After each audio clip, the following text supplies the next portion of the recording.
Hi happy morning எல்லோரும் எப்படி இருக்கீங்க? நாங்கள் எல்லோரும் நல்லா இருக்கோம். இன்றைக்கி வந்து மெனு என்னென்னா புட்டு, அப்புறமா பச்சை பயிறு குழம்பு, பொட்டேட்டோ ஃப்ரை, அப்புறம் கீரை கூட்டு, ரசம். இதுதான் இன்றைக்கி எங்கள் வீட்டோட breakfast and lunch menu. First வந்து கீரை வச்சிடலான்னு பார்த்தேன். லஞ்சை வந்து ஃபஸ்ட்டு ஃபினிஷ் பண்ணிட்டோம் அப்படின்னா மார்னிங் வந்து side by side breakfast ready பண்ணிவிட்டு பசங்களை வந்து பார்த்துக்கலாம் அப்படின்னு தான். ஸோ கீரை வந்து பொன்னாங்கண்ணி கீரை. ஸோ இது வந்து ஊர்லேருந்து அத்தை கொண்டு வந்தது, க்ளீன் பண்ணி கொண்டு வந்துட்டாங்க.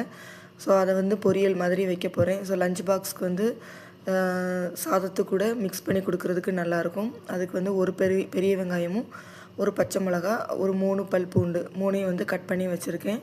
இப்போ கீரையை வந்து சின்ன சின்ன துண்டுகளாக வந்து நறுக்கி வச்சுக்கிடுறேன். ஸோ பிள்ளைங்க வந்து சாப்பாட்டில் மிக்ஸ் பண்ணி சாப்பிடும்போது அவங்களுக்கு வந்து ஈஸியாக இருக்கும். ஸோ இதான் இன்றைக்கி எங்கள் வீட்டோட மெனு.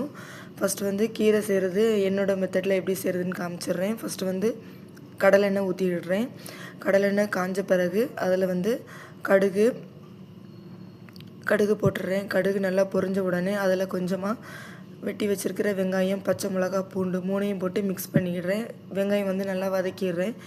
வெங்காயம் நல்லா வதக்கின பிறகு அதில் வந்து நம்ம என்ன பண்ணிடுறோம் அப்படின்னா கழுவி வச்சுருக்கிற கீரையை வந்து நான் சேர்த்துட்றேன். கீரை அதிகமாக இருந்த மாதிரி இருக்கும், ஆனால் வந்து வதங்க கம்மியாயிரும். ஸோ இந்த பாத்திரமே எனக்கு போதுமான அளவாக இருக்கும். ஸோ இதில் வந்து கீரையை வந்து போட்டு நல்லா வதக்கிடுறேன். கீரை நல்லா வதங்கின பிறகு அதில் வந்து தேவையான அளவு உப்பு சேர்த்துக்கிட்டு நல்லா மிக்ஸ் பண்ணுறேன். உப்பு சேர்த்து மிக்ஸ் பண்ண பிறகு அதில் வந்து கொஞ்சமாக மஞ்சள் தூள் சேர்த்துக்கிடுறேன். மஞ்சள் தூள் சேர்த்த பிறகு அதையும் நல்லா மிக்ஸ் பண்ணிவிட்டு ஒரு 2 சிலு தேங்காய் கூட சீரகம் சேர்த்து கொரன்னு அரைச்சி அதில் சேர்த்து மிக்ஸ் பண்ணி எடுத்து வச்சிட்டோம் அப்படின்னா பொரியல் ரெடி. இது கூட சாதத்தை மிக்ஸ் பண்ணி பசங்களுக்கு கொடுத்துடலாம். அடுத்தது வந்து சிறுபயிர் குழம்பு வைக்கிறதுக்கு குக்கரில் தான் செய்ய போகிறேன். ஸோ இதில் வந்து எண்ணெய் சேர்த்துக்கிடுறேன். எண்ணெய் சேர்த்த உடனே அதில் வந்து கொஞ்சமாக சீரகம் சேர்த்துக்கிடுறேன். கடுகு சேர்க்கலை, சீரகம் தான் சேர்க்குறேன்.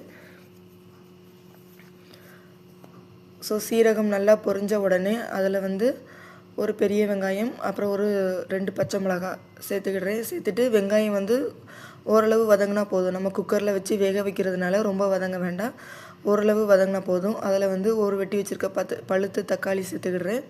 தக்காளி பழத்தை நல்லா மிக்ஸ் பண்ணி விடனே அதில் வந்து ஊற வச்சுருக்கிற பச்சை பயிரை வந்து சேர்த்துடுறேன்.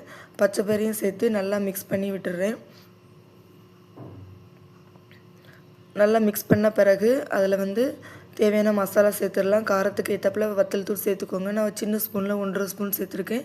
மஞ்சள் தூள், அப்புறமா ஒரு சின்ன ஸ்பூன் அளவுக்கு கொத்தமல்லி தூள், 3 தான் சேர்த்துருக்கேன். ஸோ தொண்டை கட்டியிருக்கனால வாய்ஸ் அப்படி தான் இருக்குது, அட்ஜஸ்ட் பண்ணிக்கோங்க. ஸோ 3ஐயும் நல்லா மிக்ஸ் பண்ணிக்கிடுறேன். மிக்ஸ் பண்ணிவிட்டு இப்போ வந்து நான் என்ன பண்ணிடுறேன்னா உப்பு வந்து தேவையான அளவு போட்டுக்கிடுறேன். உப்பு வந்து பார்த்து சேருங்க. ஸோ இதில் வந்து தண்ணி வந்து நிறைய ஊற்றினா தான் நம்ம புட்டுக்கு வச்சு சாப்பிடும்போது தண்ணியாக இருக்கும். ஸோ இதில் வந்து வெறும் தேங்காய் அரைச்சி அது உள்ளே சேர்த்துட்டு நிறைய தண்ணி மிக்ஸ் பண்ணிக்கிடுறேன். தண்ணி சேர்த்துக்கிடுறேன். தண்ணி சேர்த்துட்டு எல்லாத்தையும் கலந்துட்டு ஒரு 3 விசில் வச்சா போதும், நல்லா மையாக வெந்துடும். ஸோ குக்கரை மூடி ஒரு 3 விசில் வச்சு வேக விட்டு எடுத்துடுறேன்.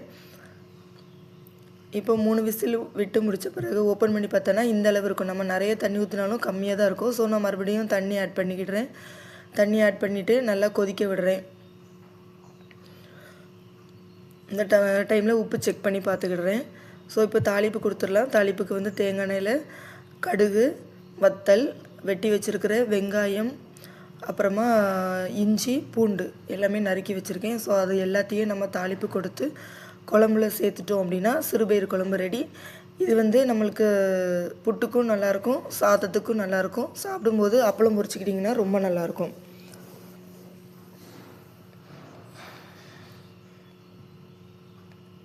ஸோ நல்லா வந்து வெங்காயம், இஞ்சி, பூண்டு எல்லாமே நல்லா வதங்கணும். நல்லா வதங்கினோடனே கொஞ்சம் காய்ப்பொடி சேர்த்து இறக்கிற வேண்டியதான். இன்றைக்கி மெனு பார்த்துடலாம். காலையிலைக்கு வந்து புட்டு, அதுக்கு வந்து பச்சை பயிறு குழம்பு.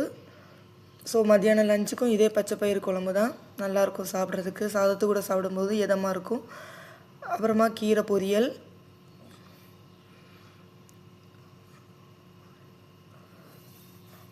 அதுக்கப்புறமா உருளைக்கிழங்கு வறுவல். ஸோ இது பசங்க லஞ்ச் பாக்ஸுக்கு உருளைக்கிழங்கு வறுவல், அப்புறமா தக்காளி ரசம், சுட சுட சாதம். இதுதான் இன்றைக்கி எங்கள் வீட்டோட லஞ்ச் அண்ட் பிரேக்ஃபாஸ்ட். பிடிச்சிருந்தா லைக் பண்ணுங்கள், ஷேர் பண்ணுங்கள். ஈஸி ரெசிபிக்கு என்னோடய சேனலை சப்ஸ்கிரைப் பண்ணி வச்சுக்கோங்க. தேங்க்யூ ஃபார் வாட்சிங்.